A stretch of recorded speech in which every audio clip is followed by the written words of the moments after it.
let's watch my favorite Lord and Savior, Obsidian Ant, who saved our channel last summer, came in like a boss, like a true professional, when YouTube was taking all of our content down, not giving any explanations, and I had to talk with many different AI that posed as humans, and I didn't believe any of them were human. They were the worst AI I've ever, that's why you got to watch out for ChatGPT, Google. That's why you got to watch out for ChatGPT. I bet I couldn't tell that they were human, but I could tell that your AI was human. How dare you do that, Google? Well, that's okay, because our Lord and Savior, Obsidian Ant, he saved us. Let's watch Elite Dangerous. 7 years later, it's a dead game. Elite Dangerous is a dead game. I'm going to rage. People love when I watch Elite Dangerous content because I flip out and I rage. Let's watch and let's have some fun. This was perhaps one of my most successful early videos. It was a very simple concept, my top 10 wish list for the future of Elite Dangerous. It's really hard to believe that it's been over 7.5 years since I made this video. So today I want to revisit it and to see just how much the game has changed and see how well it stacks up against this old list. And whilst at that, why not add another top 5 wish list for the coming years? So at number 10 was... See that little pixel right there? I think that guy changed. that pixel in the station in the lower quadrant, that one pixel. It's a lot of progress. There's a lot of progress happening here. Space stations.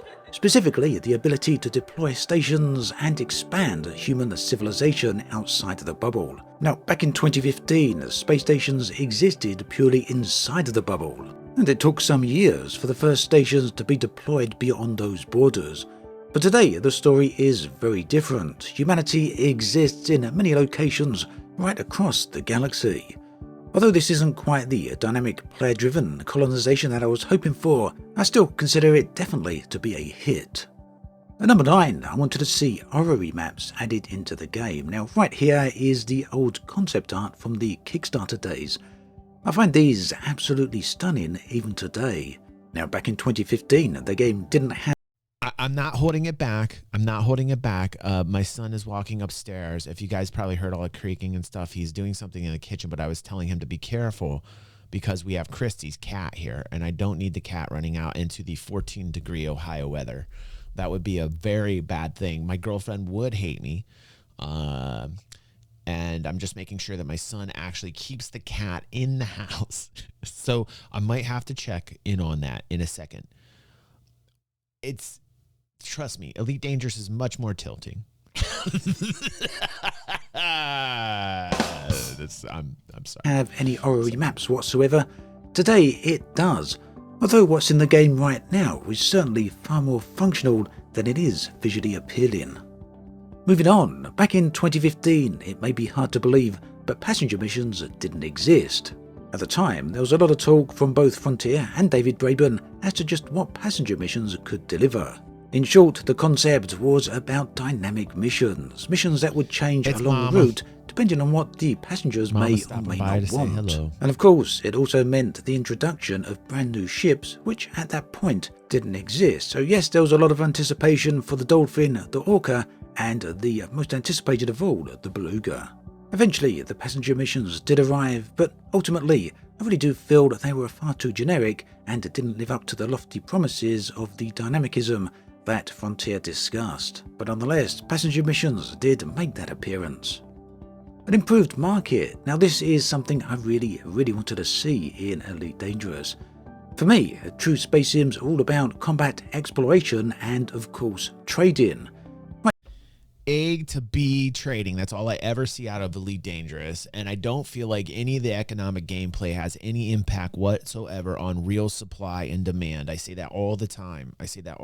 How important it is to have a game that puts economic gameplay in its crosshairs and executes perfectly. There are not a lot of games out there like that. Old school EVE Online back in the day used to do that until Pearl Abyss bought the title, and like now everything's DLC content. It is so difficult to find something that gives you that real supply demand, human to human interacted action. There's not a lot of titles out there that did it. And the ones that did it aren't, you can't really play them. They're not active anymore. Or another company bought them and ruined it. That's why I'm looking forward to what Tony Z has to say about Quantum. We talked with Donnie the other night on the Inside Star Citizen Review, who works at Cloud Imperium. I said, hey, Donnie, maybe you can put a bug in Tony Z's ear and say, hey, we want to hear something from you, Tony Z. Wink, wink. Donnie said, oh, that's okay. I'm just here to entertain myself. Wink, wink, because I'm entertaining. But at the same time, what that meant was I will go wake up in the morning, buy a coffee, and talk to Tony Z right away so that he can appear on the show. And DG360 will have everything to do with it because Narcissist Meter and Banana Fountain have reached a maximum of 9,000. Banana Fountain.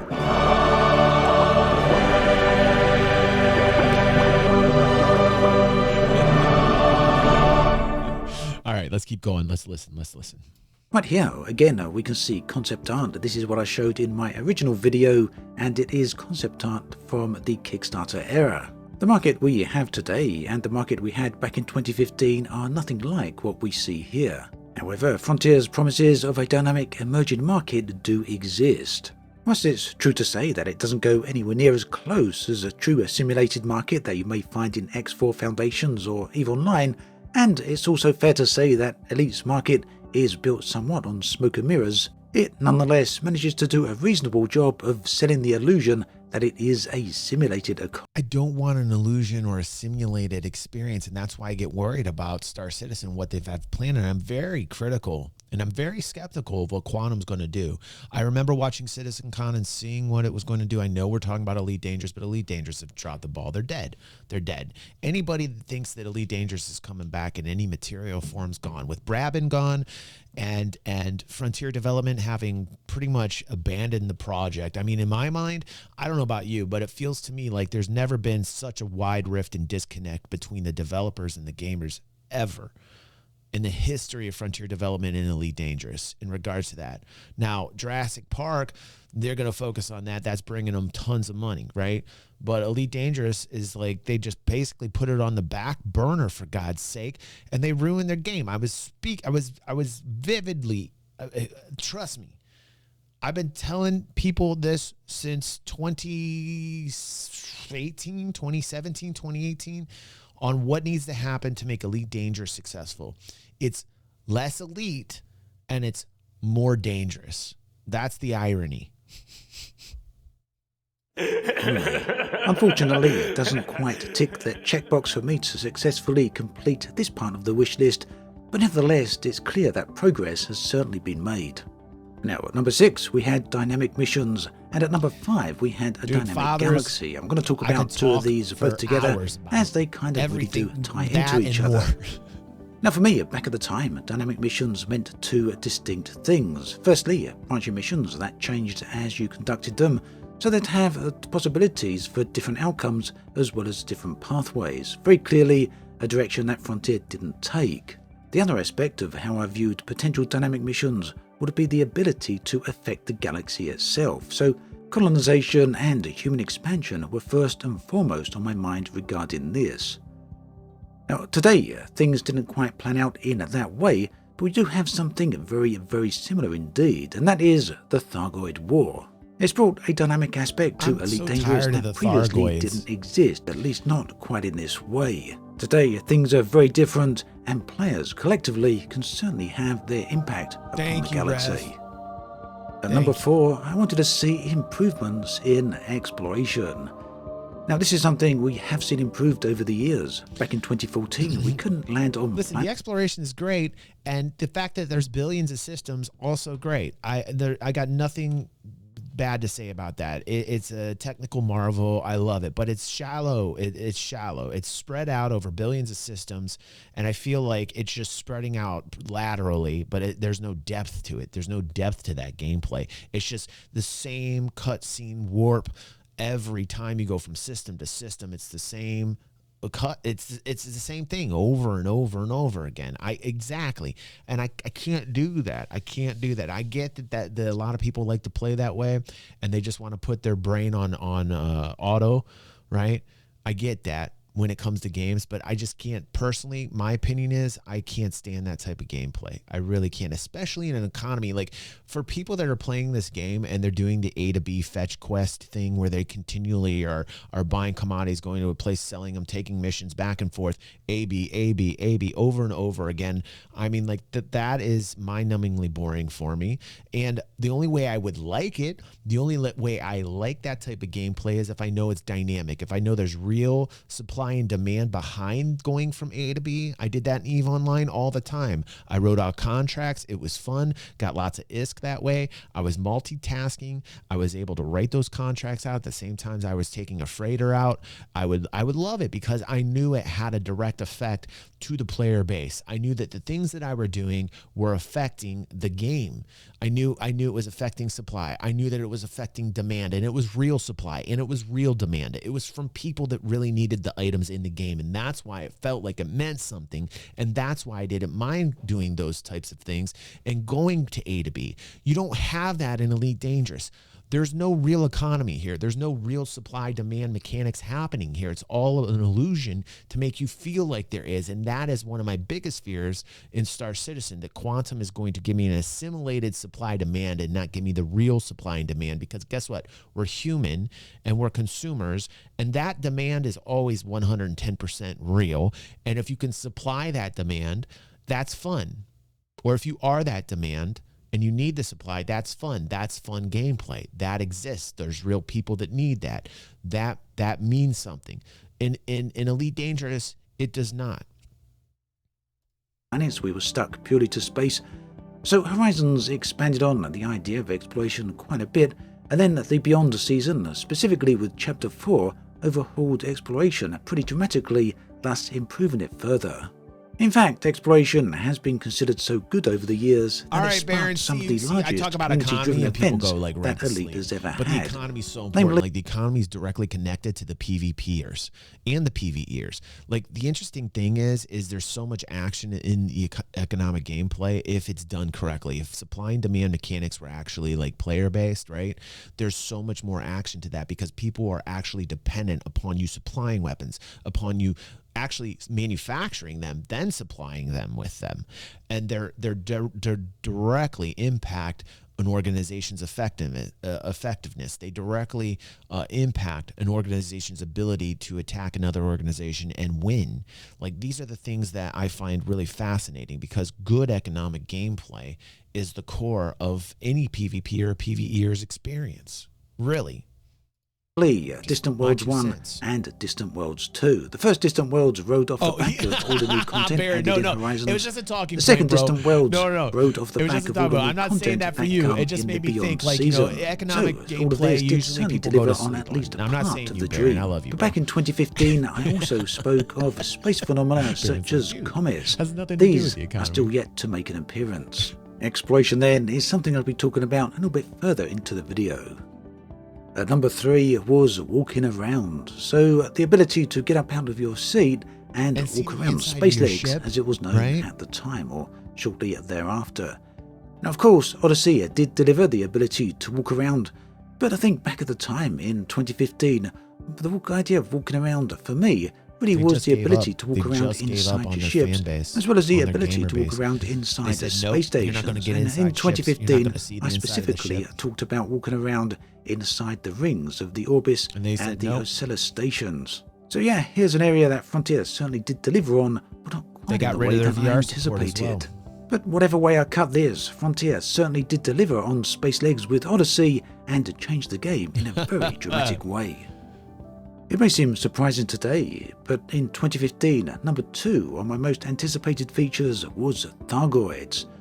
We hadn't seen them yet, although we suspected sooner or later they would eventually turn up. For me. In 2015, all we'd seen so far was the unknown probe, and it would take a few more years yet until Thargoids would make their real presence felt.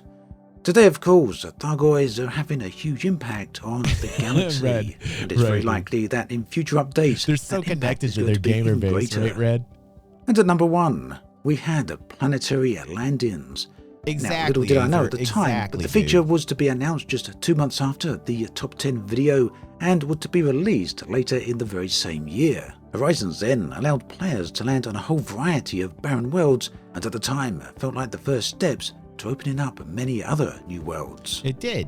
So as I It look did back feel like at that for a this little top bit, and 10 then list, this nothing. top 10 wish list, it's pretty interesting that Frontier did indeed deliver And it on looks many dated. of those It looks features. totally In fact, they dated delivered now. on almost all of them. I'd actually be completely lying if I said But Frontier delivered on them in the way I Even if they did more in regards to this, the problem is that the game itself is so vast and there's so many systems, and you want there to be life. You want there to be people.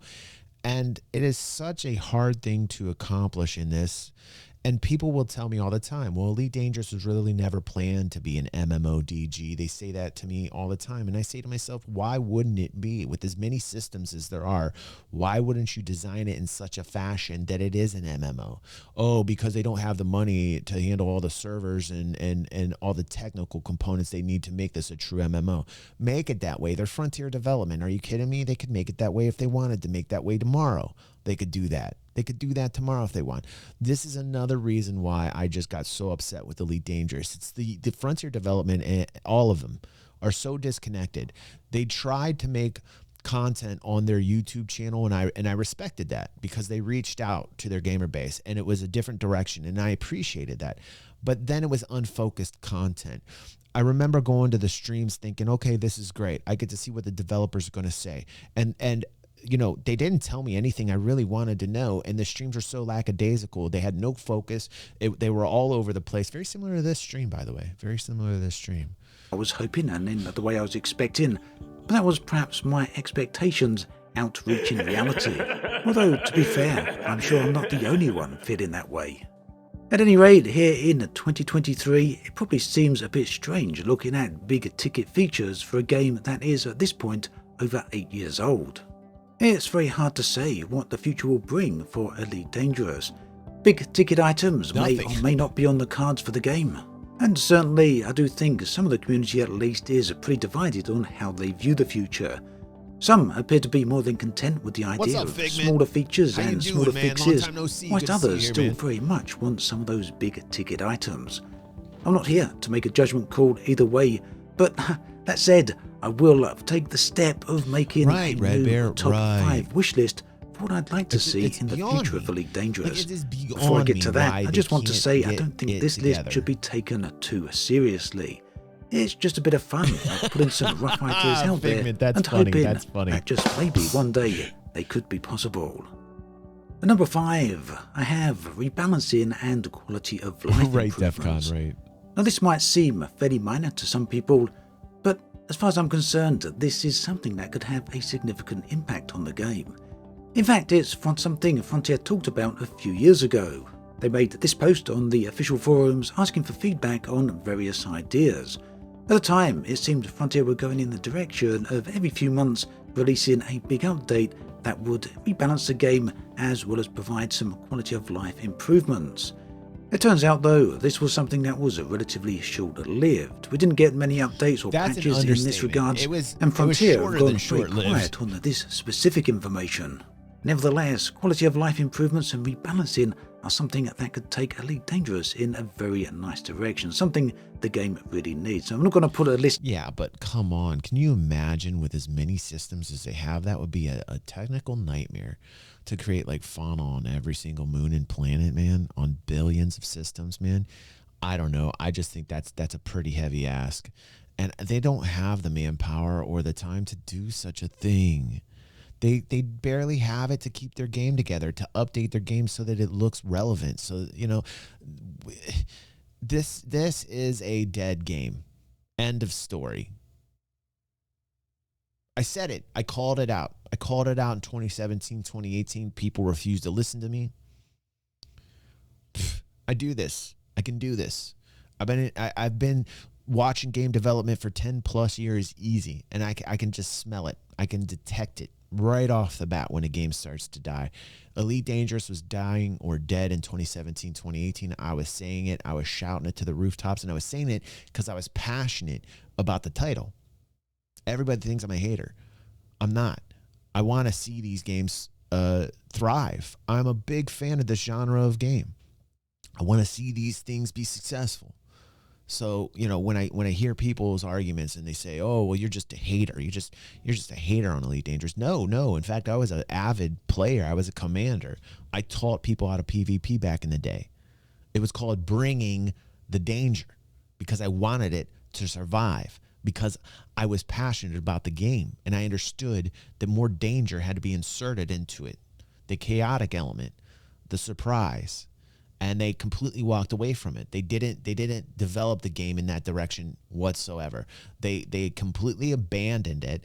The title of the game is Elite Dangerous, and they went completely elite, and they forgot all about the danger. They just went all elite. We're just going to focus on these A to B mission fetch quests. We're just going to focus on the galaxies being so large and explore system after system with the same cutscene, with the same NPCs, and they just kept devoting all their time to that. They didn't devote any time towards the PvP base, right? And then the argument is, oh, the PvPers are such a small percentage of the experience or any game. And I would argue that on certain titles it's not. I would argue that a lot of people from Elite Dangerous came over to Star Citizen because they wanted the danger. And that attributed to a lot of the success that Star Citizen has. When this game died, officially to most people, it was only last year after Horizons flopped. You know, once the flop was noticed, right, and the space legs weren't a big deal, everybody came over from Elite Dangerous in droves to Star Citizen. In droves. We couldn't stop the amount of people that came in from Elite Dangerous. The biggest contributor to Star Citizen is the death of Elite Dangerous. And people, what did people want? At the end of the day, people did like that. They wanted danger. They wanted the chaotic, unforeseen things to happen. That's space. That's the whole reason we watch any sci-fi movie, is to watch when the dangerous things happen. We're waiting on the chaos, man. So many things can happen wrong in space, you know, and people embrace that. They love that. That's true sci-fi fan right there. That's a sci-fi fan. So when you have any of these types of games in this realm, right, that don't embrace that, dead right off the start. They already failed. The second they didn't, the second they couldn't wrap their brain around that concept was the second the game died. Period. One of the reasons I follow Star Citizen and continue to follow it, because they continually support the chaos. They continually support the danger. They want it in the game. Together of all of the different things we need, because, well, that's going to be a bit too subjective. What's and up, Jilton? I'm pretty sure that everyone will have their own list of features they'd like to see changed. They took away VR nevertheless, support, right, a big DEFCON? update focusing exclusively on all of this would be a very nice way to go. At number 4, we have the improvement of Absolutely exploration. agree with you, DEFCON. Now, I'll touch on this in the video briefly, and of course, Elite has come a long way since 2015. We've had Horizons, we've had Beyond, we've had Odyssey, all of them adding various elements to improving exploration along the way. But there's always more that could be done. Personally, I'm still a big fan of the idea of adding a variety of space phenomena such as black hole accretion disks, comets, and potentially even supernovas, and many other things besides. Additionally, I'd like to see explorable gas giants, so you can fly into the atmosphere and the big thick clouds that exist there. Yes, I would sure, like to see some that of this, too. You know what in fact, game you can most do of it that in? probably seems unrealistic, Citizen. but we can dream, right? Next You up, don't we have to have dream. my Just play second Star most Citizen. hoped for. That's the reason. Like, you don't have to dream anymore. It actually is in Star Citizen. You can fly. Nobody has to dream anymore. That's why they lost. That's why they're dead. That's why they're dead. Feature that Elite could have. That would be the ability to walk around inside spaceships. Now, some people will try and make a case against this idea. Some people will talk at you until they're blue in the face that we don't need spaceship interiors. But really, one of the very the few idea people sells that itself. enjoyed All it needs the is flight a little bit of experience that Elite imagination Dangerous and a gives. little bit of thought. I love the the fact audio. remains that many We're other gonna watch space a video games next do about, have spaceship Star Citizen's interiors. audio, how it Of could course, be how we use those reworked. interiors will depend upon the style and the genre of the game. For example, Mass Effect and the Normandy. On the other end of the spectrum, we have Star Citizen and its multitude of ships. Elsewhere, we have X4 Foundations and, of course, the upcoming Starfield. Whatever the space game you look at, many of them filled with spaceship interiors are essential, and they go out of their way to deliver some content for them. On screen right now, you can see some concept footage created by a YouTuber. check out the full video, which is linked in the video description. All right. They give a very All right, good... Obsidian Ant, dig his style, like his content. Obviously, help him out. He's helped us out numerous times. He's a super nice dude. Let's see what else we got.